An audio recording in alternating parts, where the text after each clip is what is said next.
Με πρώτο και καλύτερο Κάνει μισό λεπτό. Καραγκούνης κόβει έξυπνα. Αμανατίδης. Η μπαλά χαμηλά, πάρα πολύ έξυπνη η μπαλιά του Αμανατίδη. Εδώ καθυστερήσαμε. Το σου τελικά και η μπάλα είναι στα δίκτυα. 1-0 από τον Γκέκα. Ο Θεοφάνης Γκέκας στριφογυρίζει στην άμυνα των Ούγγρων και όταν χρειάζεται χτυπάει θανατηφόρο το βέλος του. Η μπάλα πάει στη γωνία.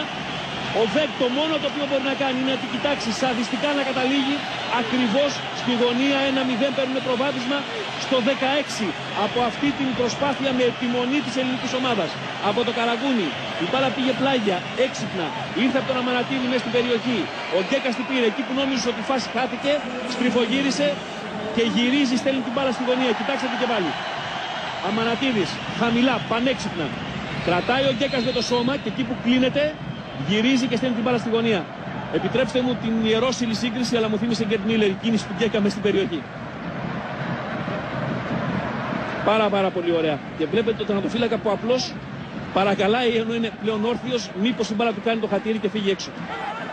Στάθηκε όρθιος ο Γκέκας, δεν προσπάθησε να πέσει, δεν έκανε τίποτα άλλο από το να κρατήσει την μπάλα στην κατοχή του. Πάρα πολύ ωραία ενέργεια που καταλήγει στο 1-0 για την ελληνική ομάδα με τον Φάνη Γκέκα. Ο σούτ από τον Πασινά τώρα έξω. Ο άνθρωπος λοιπόν των 20 γκολ στην εφετινή Bundesliga βάζει το πρώτο του τη 15η εμφάνιση με την Εθνική Ελλάδος. 3 λεπτά μετά την ευκαιρία του Γκέρα. Φάνης Γκέκας